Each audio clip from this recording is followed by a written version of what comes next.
Hey,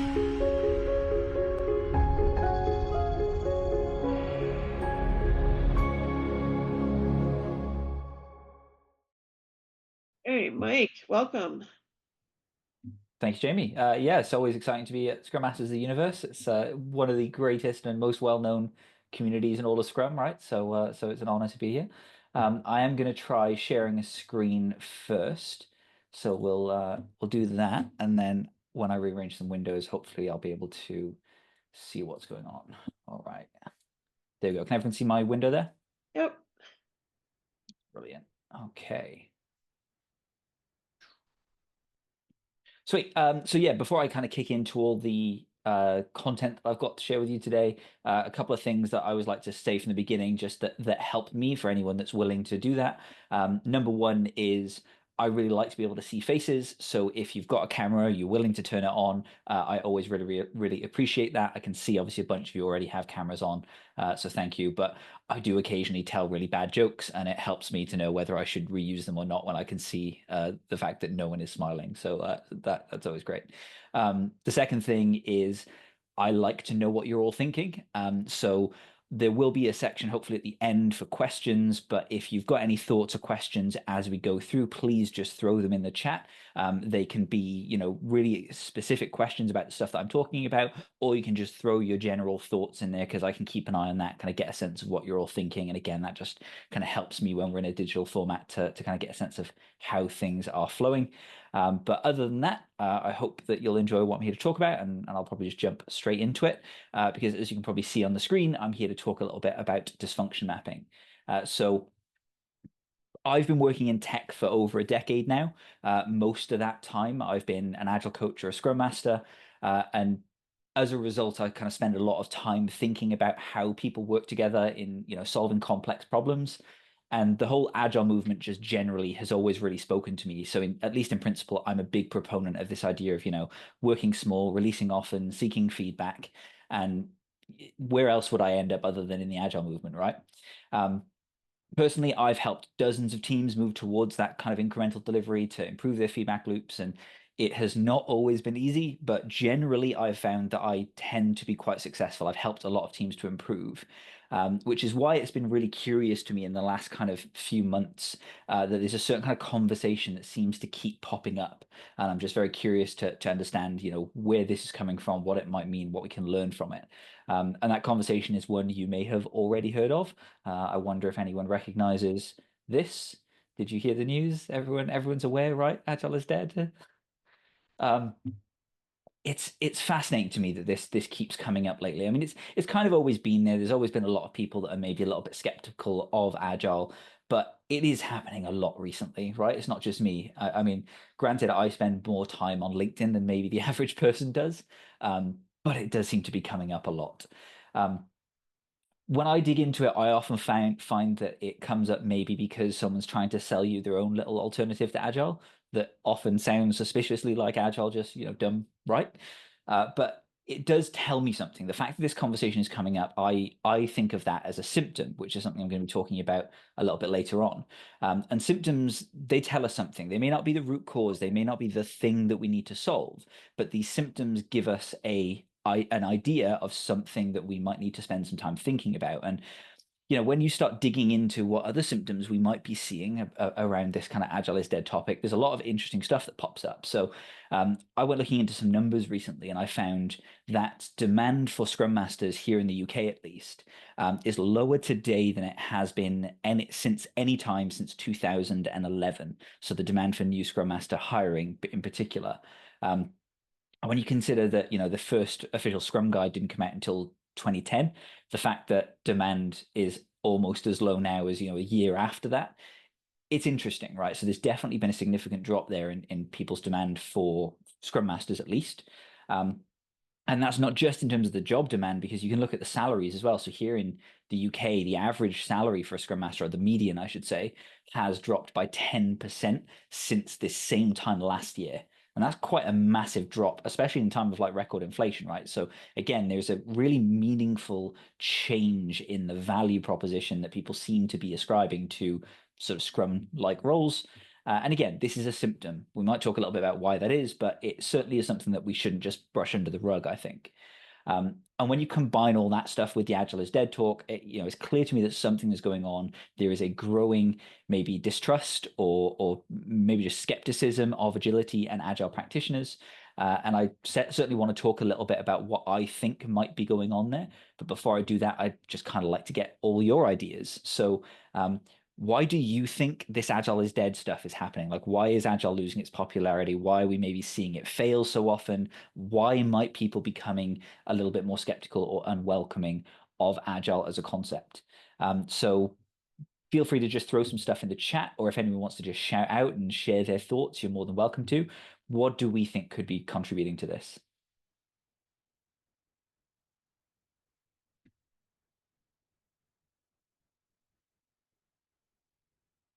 Yeah, so Brad has said poorly introduced, poorly executed. That feels very familiar to me. Leaders think it's only meant to be cheaper. Yeah, it's the norm. People want a shiny new thing. That definitely feels right. Agile remains limited to IT, not including business or actual users. Yeah, unfortunately, that seems pretty true to me as well. Organizations don't reward or support teams for being self-organizing. Yeah, I've definitely seen a lot of that. Richard says it's hard to do it right. And also, hi, Richard. Yeah, definitely would agree with that one. Transformations failed and people are tired for sure. David, you raised a hand. Did you want to add something? No, I'm sorry, that was an accident. But I will say that I think there's a lot of pressure for management when you adopt agile practices to abandon them as soon as necessary to get the job done. So I think there's a lot of lack of discipline around it. Yeah, yeah, for sure. I would agree with that. Yeah, I can see lots of other comments popping up. Certification's a big one there. Oh, Benedict, did you want to add to that? I think some of it is also that I've seen where you implement agile, but you perhaps don't really take in consideration like the reality of the organization or the reality of the team. And I think that's, at least as a Scrum Master, I've experienced there's a lot of pushback to me because they think there's another Scrum police officer coming in telling them how to do their job. Mm. Yeah, I would definitely recognize that. I certainly, to be fair, I've probably been the Scrum police officer in the past. Maybe I'm better at not doing that nowadays, but certainly people can still expect that, which makes it harder to get buy-in, right? Nice. I can see a lot of other cool comments popping up there. Too much following a script and outsourcing. Yeah, the illusion of control. So yeah, there's lots of stuff here, and I mean, the obvious answer here is there's no single one thing going on. There's a bunch of stuff at the core of this, and I don't want to try and oversimplify anything. But that said, I have now asked this question to an awful lot of people. So I've done lots of meetups, lots of workshops, and I often ask some version of this question. And there's a lot of themes that I see keep popping up over and over again. Often, the same things or slightly different versions of the same things. And I've talked about those themes in a few different ways over the last kind of year or so. But recently I've really tried to dive into it and get to what I think might be the heart of the problem, and have found that I can kind of distill it down to these two, what I might call meta-dysfunctions, that are at least the root of about 80% of the stuff that you all just shared. Because as I read through those, they all kind of tie into one of these two things to some degree. And so one of those is what I would probably just call agile commodification, right? There's a bunch of comments there about this sort of problem, which is, we've allowed principles and values to ultimately become represented by frameworks that are often implemented from the top down. And I'm not trying to say that frameworks are inherently bad, right? I'm a big Scrum proponent. I use it. I find it really, really valuable.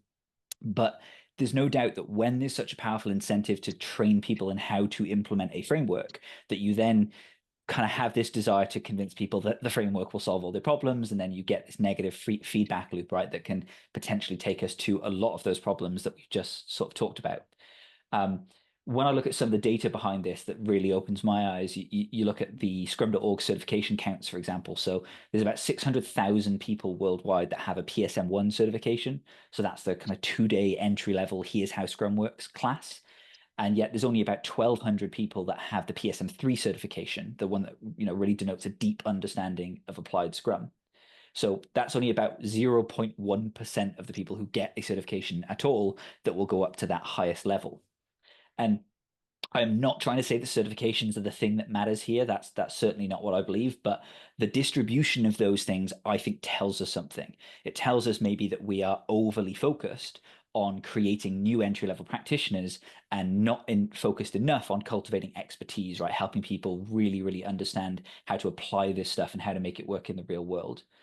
And so when the primary skill that we seem to cultivate in our community is this knowledge of a process, we end up with a hammer, and then the people around us start to look a little bit like nails. And I certainly have fallen into that trap myself. So I'm not just trying to disparage other people with that comment. And that kind of leads into this second issue, which is at the root of maybe the other half of the things that we talked about, which is generally what you could call culture, right? The Agile Manifesto tells us fairly clearly what the values and principles are that we should focus on to be successful.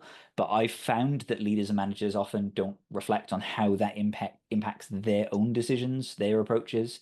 And, there's often just a disconnect between the principles that we inherit from traditional schools of management and then the principles that we're being asked or sometimes told to work towards in these agile transformations. And so this leads us with teams that are trying to influence culture from the bottom while leaders are engaging in activities that just, without realizing it, undermine that progress. And again, really not trying to blame anyone here, certainly not leaders. I've been in a leadership position, it's hard. So these mistakes are often things that just come naturally from the way that we're taught to do our jobs. But again, these two things naturally lead me to a very simple question, which is, well, given those challenges, how do we make progress from here? What do we do next? And that's sort of what I'm trying to do in my own little way with dysfunction mapping. So this was originally a tool that I just developed for me to make my job easier. So when I was a coach, when I was a Scrum Master, it was my way of visualizing the sort of incremental experimental change that I found was useful to me, that created the outcomes that I was looking to achieve. Question, I guess, that maybe a show of hands, or if people want to use emojis. Has anyone ever encountered a Scrum Master that thinks their job is just to make the team do Scrum? That's what they're there for? Anyone encountered that before? Seen a couple of nods, some yeses. Yeah, so sorry, it might have been me. Because yeah, I was rubbish at the beginning, right? When I first became a Scrum Master, that's what I thought my job was. And I find a lot of people fall into that trap. There's a lot of mistakes to be made when you're learning how to do this kind of creative, complex leadership role that is anything related to Scrum, really. But personally, I managed to learn from those mistakes. I discovered the importance of starting from where you are, making small changes, measuring the outcomes. And I think that's something that as an industry we're getting better at, as a community we're getting better at, but it still feels like there's a lot of people making those same mistakes of trying to just implement Scrum or some other framework. So dysfunction mapping is essentially my way of preventing myself from making those mistakes. It's a way to think about the whole system, to zoom in on the most impact that you might have in your potential areas of improvement. And now this is an approach that I've given a name and I teach it to others, right? It's called dysfunction mapping. And my hope is that I can just help people to avoid making the same mistakes that I made early on. As you can probably see, it is basically just stickies on a whiteboard, right? So it's not magic. It's not going to solve all your problems. All it really intends to do is to make it a little bit easier for you to build a hypothesis. So it starts slightly confusingly on the right-hand side with symptoms. And this is about looking for the real observable pain points that are making it difficult for the people around you. And then it provides a structure to connect those symptoms through to causes, right, potential dysfunction, and then hypothesize an action that you can take that will create a measurable improvement and fulfill a very clear purpose. So like I say, not a silver bullet. It is not going to give you answers. It is not going to prevent you from making mistakes. But for me personally, and maybe now for a few other people, it has provided a bit of structure that helps them to more quickly validate their ideas, to measure the change so that you can find out sooner if you're going in the wrong direction. Ultimately, it's a system thinking tool, right? This is, where your goal is to consider the whole system that you're in and then zoom in on those parts most in need of attention. So what you can see on screen here is an example of one hypothesis that you might build on a dysfunction map, which would normally have multiple of these. And I'm going to run through that, explain kind of how it works and how you build that using dysfunction mapping as a process. But before I do that, one thing I want to quickly talk about is this idea of systems thinking, because it's something that I think about a lot. And I find that word, the system, can often be a little bit misunderstood. So when I talk about the system, what I'm really talking about is two things, right? This process, which is the explicit stuff. This is how we've agreed to work or how we claim that we work. And that's all the things like the visual workflows, the meeting cadences, the review cycles, everything that can be directly controlled and adjusted. Whereas culture is the implicit stuff. So the values and the expectations, the behavior that you reward and the conversations that you avoid. So this is all the stuff that you can influence, but you can't necessarily control. And the issue I've seen a lot is that we often focus on just one or other of those elements, or we segregate them, and then we try to change one in a way that interferes with another. And of course, we end up just going in circles. So our targeted experiments that we're hoping to address symptoms that we can really see should be thinking about both of these areas, the culture and the process. So the things we can control and the things that we can influence.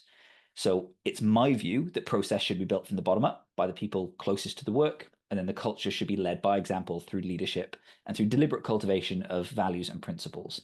And that's kind of what I'm going to talk through now as we go through how dysfunction mapping works and how you might build one. So basically, it starts with some fairly recognizable steps. Let's, take an example. Imagine it's your first day with a new team. Maybe you've joined as a Scrum Master or a coach or a leader. What are some of the first things that you might do to help your team to improve? You're there on your first day. Maybe throw some ideas in the chat. You can probably see what I've written on screen already. But what are some things you might do on your first day with a new team? Any ideas?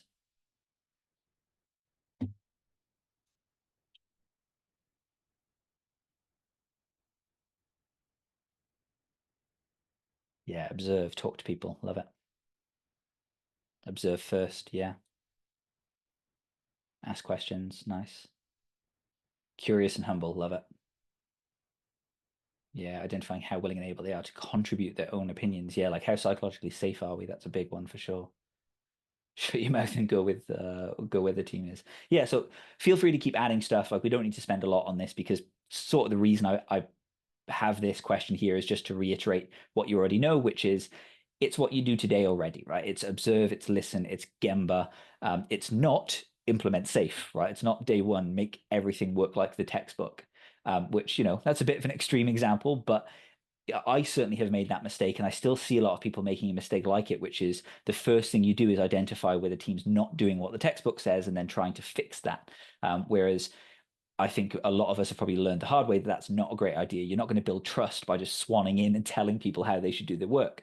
So we start instead by talking to the team, talking to stakeholders, to customers, and getting a sense of the problems that they care about. So, observe, how is the work getting done? How do we communicate? How do we collaborate? Gemba, go to where the work is. So this is especially important with remote teams these days, right? Don't just talk to the people in your immediate vicinity. You're a part of a system, go explore it. And so during all this, you're just taking notes and writing things down. We're not problem solving. We're just gathering inputs that we can use later in our search for patterns. So part of this also helps us to build trust, right? Because people start to recognize that we're asking how we can help them and not what we can do to them. And so this first step is basically what you probably already do today if you've learned those lessons from me. Richard's just said Gemba is not just where the work happens, but also where the work value is consumed, which, a really good way of basically saying go to where the customers are, right? Where is this product being used as well? And yeah, like I say, this is a fairly straightforward point, but even that can sometimes be a bit difficult in my experience. Certainly if you are, not new to a team, and so you've actually gotten used to the system that you're in, it can be really easy to grow a bit blind to some of the patterns, problems, and challenges. And so in the full workshop that I do, that I'll talk about a bit at the end, I do offer some extra guidance in the form of these card decks that help you to sort of generate ideas. And this one that you can see on screen is part of the funnel builder deck. And this gives you things like prompt cards that you might, ask yourself or the people around you to get them thinking about problems that they otherwise have just stopped thinking about. There's conversation cards that provide examples of things that you might hear. Whether they're true or not true or fair or not fair isn't really important at this stage. It's just about the fact that these things are being said, which is information. It might tell us something, and that's useful stuff that we might want to note down. And then finally, there's those observation cards, and they represent all of the things that we might see that potentially, could constitute anti-patterns or dysfunctions that people wouldn't even recognize, right? What do you mean we have a lot of work in progress? We've always had 20 things in progress at a time. That's just how we work. Certain things just stop being noticed after a while. And so having some ideas of what good might look like, they give us examples of dysfunctions that we might want to capture. Again, not because we necessarily want to solve them, but because they help us to look for patterns. And so you don't have to use these cards that are on screen. There is a whole deck of them, but they're just there as a way to make the process a bit more collaborative if you're struggling for ideas. And so again, I'll talk a bit more about that later. But either way, regardless of whether you use the cards or not, what you will eventually have after spending a few days, weeks, however long it takes, talking to people, going to where the work is, you will eventually have a robust funnel, right? A bunch of potential issues that might need solving. And so this gives us a way to now start looking for patterns. So what we're doing is deliberately looking to pull together groups of items that we think might be related. So this is a hypothesis at this stage, right? We don't necessarily know that these things are connected, but it seems plausible. So like the stuff you can see on screen here, these things seem slightly related. I'm going to pull them together, and this is a theme of some kind. Has anyone ever been like in one of those organizations where it feels like just everything is on fire and you're just jumping from problem to problem without any time to think? I think at least a couple of nods. Yeah. Certainly not as rare as we would wish, right?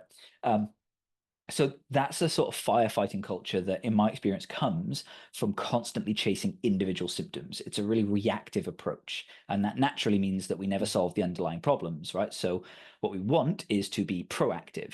So that's part of what this step is for. It's about deliberately looking for larger groups of related symptoms. So ones that we might solve together with some specific action so that we can multiply the value of our effort. So I don't want to just treat the squeaky wheel or the symptom that's most distracting to me right now. I want to figure out what action I can take that will affect the largest grouping of symptoms at once. And so that makes sure that, the efforts that I spend have the greatest impact on the people around me, right? On the problems that they care about, that they reported to us. And so going into that example that you just saw on screen, there's a few symptoms here, right? That we might capture through our conversations. And so the team says that they feel like all they do is spend their time fixing bugs. They lack confidence in their releases. It's getting harder and more time consuming to create new features because every time they think they're finished, a bunch of bugs appear. And then even when they do finish them, customers are unhappy. They're not what they expected, or they don't work properly. So these to me all feel related. And so I might group those together as some sort of quality focus theme. So that's not to say this is the only way you could group these things or that this is the correct view of what's going on, but these things are close enough together that I'm comfortable this is worth spending some time running an experiment. So this becomes essentially the beginnings of a hypothesis, something that we can then test and learn. And that's what we want to do next. Which leads us to the next step, which is figuring out what dysfunction we believe could result in the symptoms that we see. So a dysfunction is just a practice or a principle that's misapplied or missing, right? Anything that we're not doing or not doing well that could conceivably explain the symptoms that we see. So in this case, I might think, that's weird. The team doesn't have a definition of done. Could this explain why we're seeing these quality issues? Maybe, right? It seems reasonable. Certainly doesn't mean it's the only reason the team might have some quality issues, but I could hypothesize that if we did have a definition of done, we might not be suffering so much from these symptoms, or at least to the same extent. So cool, that gives me something I can explore, see if we're right. Worst case scenario, things don't improve, but we learn something. But maybe addressing the dysfunction allows us to have an impact against multiple symptoms at once, which then potentially becomes a very valuable use of our time, right? And that's what we want to try and figure out. So making clear, though, there are lots of different dysfunctions we might have chosen at that step because, maybe the team isn't using pair programming, which is a really well-worn approach to improving quality. Maybe we could be using test-driven development. Maybe the team has silos in it, right? Maybe any number of million things could be called out as a potential dysfunction at this point, because all we know is we're seeing negative outcomes. And if these practices could otherwise resolve them, that could be something worth treating as a dysfunction and trying to address, trying to do something to improve things. So I'm not trying to say here that, the absence of pair programming is in all instances a dysfunction, because lots of successful teams don't use pair programming. But if we're having issues with quality and we have those observable symptoms, could the lack of pair programming be a potential cause? Maybe, right? Again, we're simply looking to explain the symptoms. And if we believe that the lack of a practice or a principle might explain them, cool, we found a potential dysfunction. And this is our chance as a team to decide on the approach that we can take, not just because it sounds good in practice, but because we actually think it's going to solve some of those problems that we see, right? Those things that we care about. And so another distinction that's important to make is, symptom versus dysfunction isn't always an easy black or white. This is something that we do in the workshop, and it's always a very interesting conversation because, generally a symptom is the thing that's most apparent to us. And then a dysfunction would be the underlying issue that causes one or more of those symptoms. But it's not always clear which thing might be the dysfunction and which thing might be a symptom, right? So an analogy that I like to use is thinking about when you go to the doctors, because if you are running a fever, for example, right, the doctor isn't just going to treat the fever and send you home, right, try and bring your temperature down and off you go. They're going to try and figure out, why do you have a fever? And they might think, well, maybe you've got an infection, so I'll give you some antibiotics. It's not that the fever doesn't matter, right? They're not just ignoring the fever. It's just that they know that treating that alone isn't going to make you feel better. So we're not ignoring the symptoms.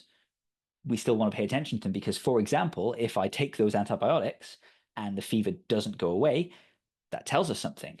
Maybe there's another cause at play, right? Oh, right, you had surgery last week and the surgeon left some car keys inside you. Whoops, right? Cool, now we've caught that because we realized that the symptom didn't go away.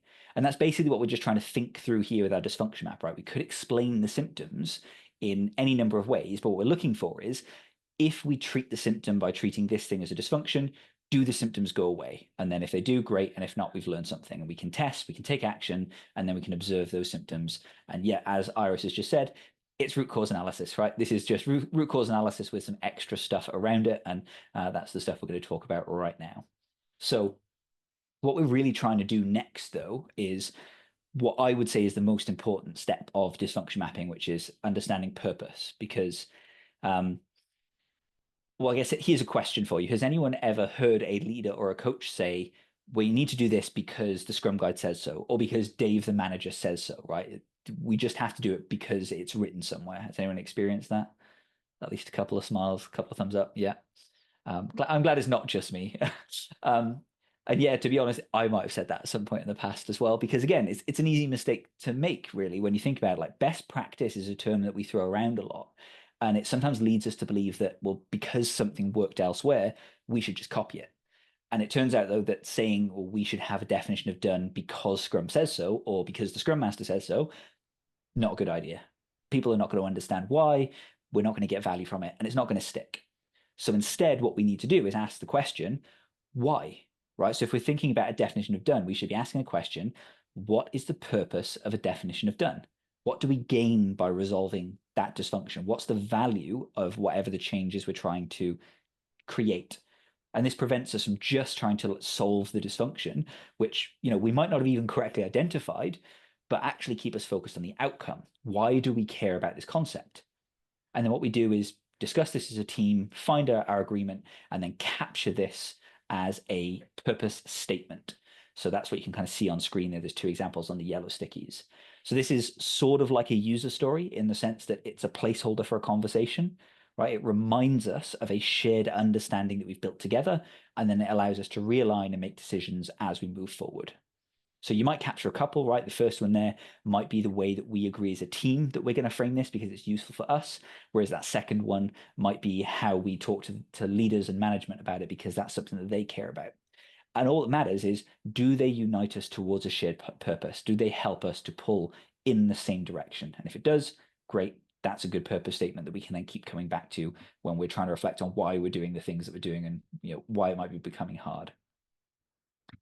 And so we get to potentially the easiest bit of all, right, which is come up with a solution.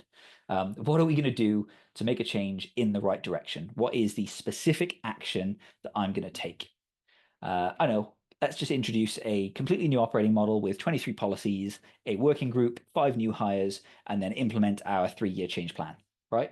Good idea? Yeah? No? Any thoughts? A couple of no's, good, glad. No one likes the sound of that, right?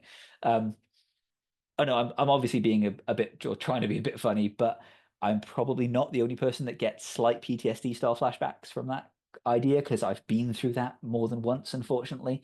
And that's the tip, right? Don't do that. Keep it simple. Keep it simple, stupid. Don't try to change everything at once. Just come up with a small step in the right direction and see what happens. And that's what we want to do with our building of a solution or hypothesizing a solution.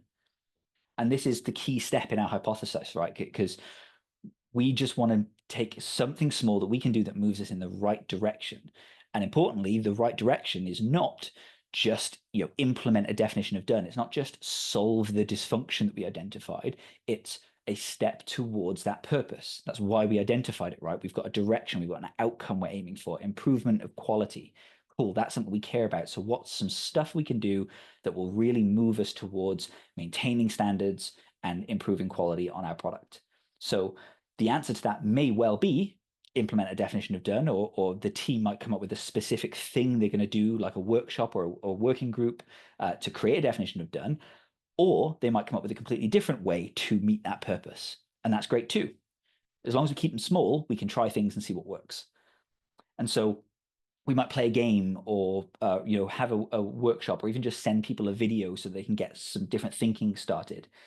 Maybe we don't even have an answer, right? Maybe all we're going to do as our first step is facilitate a conversation about quality with some smart people and let them figure it out. So we're not trying to change the world. We're not trying to boil the ocean. Again, we're still in hypothesis mode. Doesn't need to be perfect. We just want it to be testable. So that's where that other set of cards you might see on the right there comes in a bit handy. So solution cards give you examples of concepts that might help you.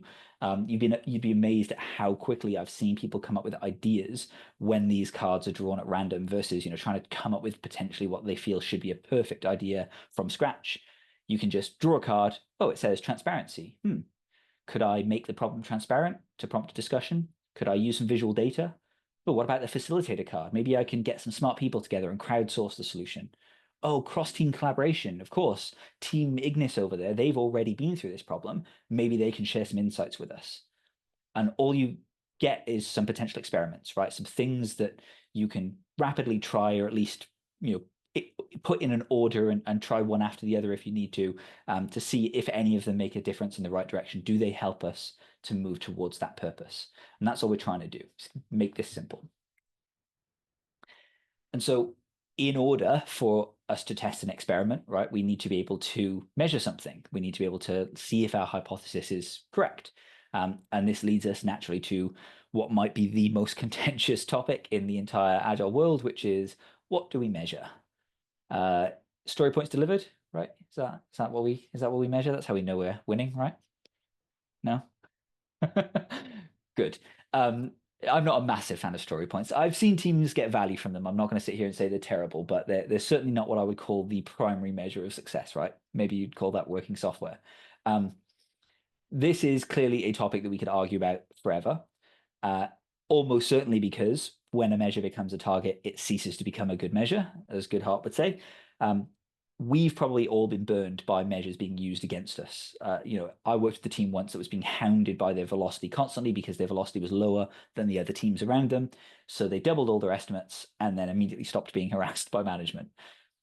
Obviously, what you measure depends on context, right? There's no single one-size-fits-all solution to this. But thankfully, part of the magic of dysfunction mapping, what we've just done by thinking through in this structured way is, well, we've already done all the hard work of figuring out what we need to measure, because we just have to close the loop by going back to our symptoms, right? The thing that started this whole line of thinking. So given these pain points that we identified, given our purpose and our action that we're going to take, how would we measure if those symptoms were to start going away or to trend in a positive direction? And that suddenly makes this a much easier thing to do, because we've got specific measures for a specific thing we're trying to do, rather than just trying to come up with generic measures of success. So something that's normally really hard, which is what do you measure, becomes actually kind of easy, right? It's our symptoms. But the how to measure symptoms can still be a little bit difficult, I find. And, that is a tough question. So again, I've got a card deck, because you can tell I love gamifying things.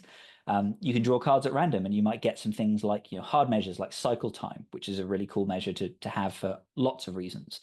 Sometimes you might just be able to get away with what I call a soft pen and paper metric, like time since or a daily checklist, right? Did we break the build today? Monday? No. Tuesday? Yes. Wednesday? No. Right? These aren't targets. We're just looking to see if those symptoms are affected. Is there a directional change? So you can look at each symptom, pull one of those measure cards and see, will this help us to quantify a directional change? And so if all of your measures against all of those symptoms all start to change in the right direction, we're probably on the right track. But if they don't, well, we can use that knowledge to revisit the dysfunction map. We can move things around because now we've maybe got a better understanding of which things are connected and which things aren't. And now we can move on to the next hypothesis. And so that's basically it, right? What we've just talked through is this idea of building a hypothesis. So in this case, the one we've just kind of worked through is we start by figuring out our symptoms. So we can see here, there's all this quality related stuff. And so we might decide to run a workshop with a game that teaches the ideas behind a definition of done and why those things are useful. And our hope is that this moves us towards our purpose, helping the team to maintain standards and to put quality first. And perhaps the team resolves that dysfunction directly by creating a definition of done. Or maybe they come up with a completely different approach to focusing on quality. Either way, we should be able to expect that those quality-related symptoms should start shifting. And now we've got some explicit measures about things like team confidence and bug quantities and work outcomes that help us to figure out if things are moving in the right direction. So this isn't going to change the world, obviously, but if it works, we can move on to another step. And if it doesn't, we can learn and adjust. So it gives us lots of opportunities to inspect and adapt. And one of the cool things about this, one of the most valuable ways that I now use this tool, is to take each of those hypotheses and treat it like its own little leadership or coaching backlog item. So, limit work in progress, make it visible, keep a record of all the experiments you're running and what the outcomes are. What were the measures? What were the symptoms that were addressed? And that can be a godsend for things like interviews and performance reviews, anywhere where you need evidence of the impact of your effort.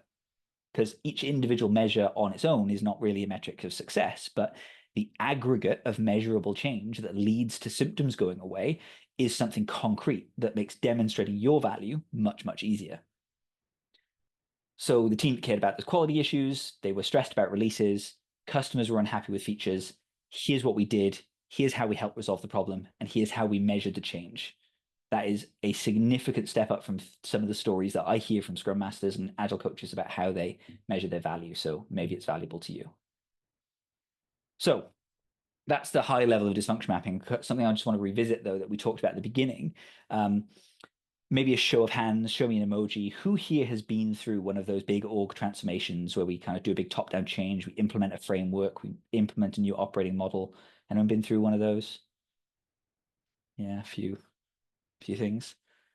All right, well, what I would love to know is, has anyone been through one of those that they feel was an overwhelming success? No layoffs afterwards, no massive drop in productivity. Has anyone been through one of those things that they just feel like, yep, that was a really good org transformation? Nope, never. Lots of no's. They successfully spent the money. Yeah, that's usually the way, isn't it? Yeah, and I'm obviously asking a little bit of a loaded question there, so take it with a grain of salt. But I talk to a lot of people, and I do find that this tends to be the pattern, right? Which is we have a lot of these sorts of big top-down transformations, and more often than not, they seem to make things worse, at least in the short term, right? Maybe they help in the long term. That's harder to pin down, but they cause a lot of pain. Seems like something that a lot of people would agree on. And so one of the things that sort of emerged from having dysfunction mapping out in the wild is how it might help us to look at transformation in a slightly different way. Because something that just keeps on popping up with dysfunction maps in the real world is this disconnect between leadership and teams, right? Often that uphill battle that we have to fight. And teams are often trying to focus on that explicit stuff, the ways of working, the process, and the things that can be directly controlled.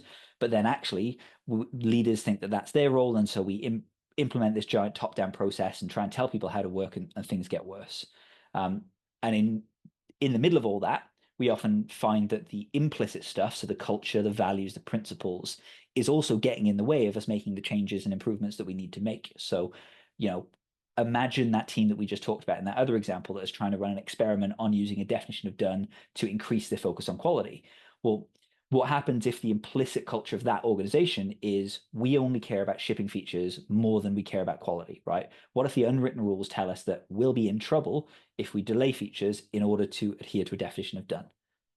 Well, that experiment's probably going to fail, right? And probably our enthusiasm for experimentation goes with it. So what if we could use dysfunction mapping in very much the same way I've just walked you through, but for making that implicit culture stuff a bit more visible as well, and providing a way to incrementally nudge things in a different direction instead of a big top-down change. So this potentially gives leaders a way to support the team's continuous improvement without getting sucked into top-down transformation and through what I would call targeted leadership experiments, right? Aiming to cultivate the values and principles that then support that ongoing growth. And, I know I'm going to admit it up front, talking about culture does probably raise some red flags. I've personally been in far too many culture workshops where we, write down all our aspirations, we talk for hours, you maybe put some fancy culture statements and print them on the walls. And then usually we just go back to exactly what we were doing before and never think about them again. I'm not a fan of those. So the question I ask, right, is, well, what if instead of just talking about our aspirations, we try to be a bit honest about the exact opposite of that, right? Just like before, where we gathered symptoms of the issues for our team, what if we use that to shine light on the places where our culture might be pulling us in a direction that maybe we wish it didn't? So instead of just asking, what's the culture that we want, we can ask, well, where are we currently seeing outcomes that tell us we might be already living in an anti-culture of our own making? And then we can use that as a jumping off point to define experiments and then take our culture from just aspirational stuff into actionable stuff. Well, like we talked about before, right? We gather symptoms just like we would for our teams. What are the symptoms that tell us our culture might be missing the mark when it comes to whatever thing it is we care about, right? If we care about team morale, well, where do we see symptoms of a low morale? If we care about collaboration, where do we see symptoms of low collaboration? So not just focusing on what we wish were true, but start with reality. So it's the same first step to dysfunction mapping, but essentially we can get senior leaders and execs trying to think about these same sorts of problems and incremental change. And so this becomes a way to identify where the biggest pain points might be in your organization, right? If we see a lot of symptoms related to people feeling excluded, cool, we should focus on experiments towards inclusivity. It might seem counterintuitive sometimes to focus on what is bad, maybe, but I find this is often the key to making things concrete, because it's really easy to say we want an inclusive culture, but it's a whole other thing to face the truth of your current culture and then try to make things better. So what I'm really just trying to offer here is a way for leaders and managers to become more deliberate in influencing culture, and then understanding that that's really one of the most important things that leaders are there for. So, culture comes from the root word cultivate. It's something we're supposed to actively be thinking about and doing. It's not just some ethereal thing that exists in the distance. And so all we end up doing then is working through dysfunction mapping, just like I described it a moment ago, thinking about improving process, but this time we're using it to define actions that we can take as leaders to influence culture by example. So, we care about empowering teams. Where are we seeing symptoms that might indicate a lack of empowerment? People are quiet in planning sessions, impediments aren't being handled, engagement is low, people are leaving. So this is concrete stuff that we can try to influence. So we agree on our purpose, we define an action. What's a session we could run, a policy we could create, something explicit that moves us towards the purpose and then might address those symptoms. We'll make it measurable, and then we'll see what happens when we put it into practice. As a leader, I can facilitate a session on empowerment. As a leader, I can create or clarify a policy that empowers teams instead of disempowering them. So this shifts our thinking back towards actionable, measurable change, not just directing teams, but actually leading by example. And then hopefully we can move that culture towards the things that we care about. So here is a quick example of a real dysfunction map that I built with a leadership team very recently for a chemical company of all things. So they realized that after a recent downsizing, they had too much work. They had fewer people, the same amount of work. People were now overstretched and overworked. And so they knew that this meant they drifted toward a culture of overwork. And they asked, what can we do to address that? And so they agreed on a purpose statement. They understood that balancing the workload would help improve productivity, morale, quality, and then they came up with some explicit actions to support a shift. More longer-term goal setting, weekly one-on-ones, more effort to prevent meeting bloat, and the introduction of boards to increase the transparency of the amount of work in progress. They tie that to their symptoms, and now they've got a plan, measures, things that they can look at. And this one was really exciting for me because this isn't a tech company or a software company. This is like a traditional leadership team in a chemical production warehouse. So leaders who are promoted from within who do the work.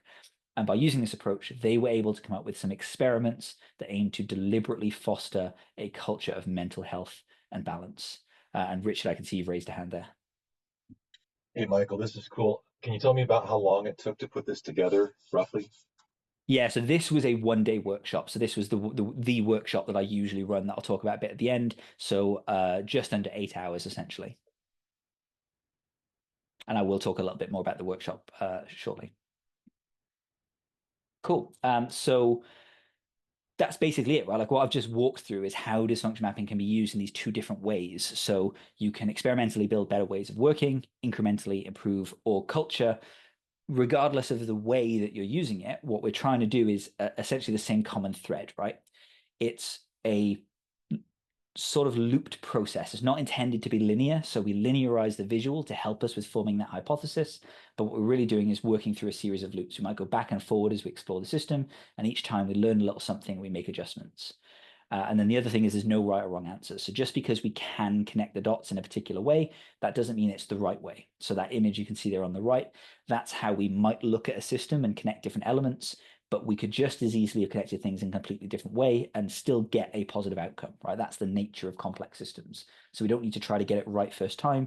We just want to consider the whole system and then make the best small change that we can. My hope is that by working in this way, we can maybe start to move away from top-down framework implementation, right? If culture can be influenced from the top by leaders working in a deliberate way that encourages the values that we care about, that then gives space for the people who are doing the work to build better ways of working from the bottom, knowing that that environment is hopefully changing to support them. And personally, I think this is just fundamentally a better and more humane way to support continuous improvement. So, this doesn't mean that they have to be two separate isolated paths. These things can potentially intermingle because the value of a visual collaborative approach like this is you have a shared language, a way to tell stories about what you're doing and what you've learned that makes it easier to find those intersections for how we can support each other. So, if that team is working on their experiment with the definition of done to improve quality, and leaders are working on experiments with policies to improve team empowerment, perhaps those two things can support each other. And we might think about how we might empower the teams to improve their quality. So that was the high level overview of dysfunction mapping. I hope that you've kind of recognized the importance of my main message here, which is you have to understand the system that you're in. You have to make small changes for the better. I know it is a lot of information that I've just kind of run through. So let's be honest, most of that is probably going to evaporate the second you're done on this session. So I'd encourage you to just maybe take a minute to reflect. Did I say anything that resonated with you? Is there anything that you'd like to do tomorrow based on what you learned today? And maybe what will you do differently tomorrow when you get back to your day job to keep this thought, this thread alive? So there's a couple of things you might consider that I'll just quickly try and run through. I do have that full workshop that I mentioned. So it's an 8-hour session where we use liberating structures, build a dysfunction map, and learn by doing. And there's two versions. One is that idea of building better process from the bottom up. That's Dysfunction Mapping Practitioner, and there's one of those in November. And then Dysfunction Mapping Leadership is the new one that I've been iterating on, which is all about cultural influence through that same kind of targeted experimentation. Scan the QR codes, visit dysfunctionmapping.com, and of course, use code SMO2 to get a 10% discount on tickets to that session. Obviously, I'd love to see you all there. But if you don't want to spend money, I totally get it. So I do try to make sure there's free stuff available. You can check out my YouTube channel, Honest Agile, where I put out regular videos.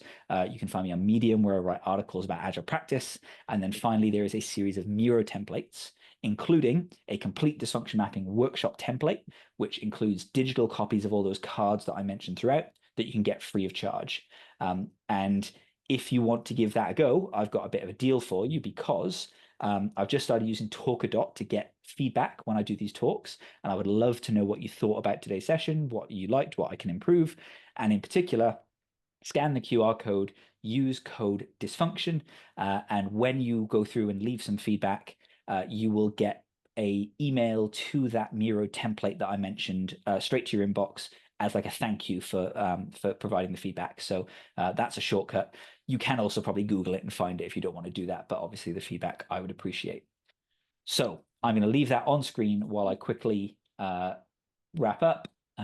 Is that going to change? Yeah, it looks like we've got just a few minutes. Mike, is it possible to make a PDF format of these slides available to the audience? I believe so, yes. So I'll maybe send them to you afterwards and we'll figure that out. Okay, that sounds good. We have time we're like 3 minutes till 1, so I want to respect everyone's time, but I think I don't see anything in the chat, but we do have time for a question. If someone wants to just take themselves off mute and ask if you have a question.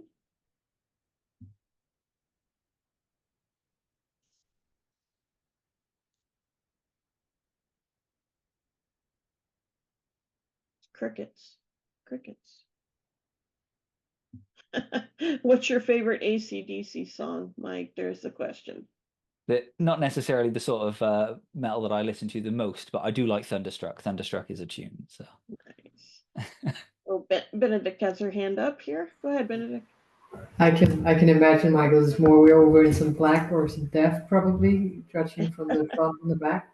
I'm curious because you've expanded it to leaders, which I think is excellent, but I think a lot of us also struggle with probably hitting that glass ceiling a little bit with our agile ambitions. How was their response to you introducing this? Did you feel there was any resistance? I don't think so. So obviously this is still relatively new, so I'm kind of learning my way through as I go. But I think what is resonating with people so far is the fact that I'm not just giving them a bunch of empty theory and saying, hey, you just need to do this. And what I'm trying to do is give them an actual approach to looking around, coming up with a plan and seeing what happens, which weirdly just doesn't seem to be something that leaders get a lot of. And so I think that really is resonating with people. And part of the reason this came up actually is because, I often will get 1 or 2 leaders joining the practitioner course that I run, and they often say, oh, I would love the idea of using this with my exec team or my senior leadership team. And so I've kind of naturally just grown it into that area. Obviously, though, that means that there's a bit of a bias so far, that most of the people that are seeing it have kind of already been interested by the time they get to it. So they've probably got a bias toward liking it. So I'll be curious to see if that continues as more people use it. But yeah, I think the main thing is just as long as it's kept to, we don't know the answers. What we're trying to do is just come up with a hypothesis and a collaborative approach to finding answers. That seems to be a message that is usually easy to get across the line, at least.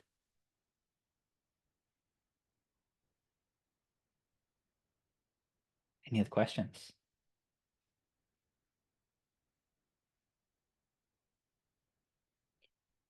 All right. Well, thank you. As always, Michael, thank you so much for joining us today. And, we look forward to what's to come and really do appreciate this. This is awesome. And for the rest of you here, Michael's agreed to record, so we'll put this out on our YouTube channel shortly. And we'll send a note out to you once that's live with the link. Meantime, Thank you. Happy Monday, everyone. Have a great rest of your week, and thanks for coming, and hope to see you soon at a future meetup.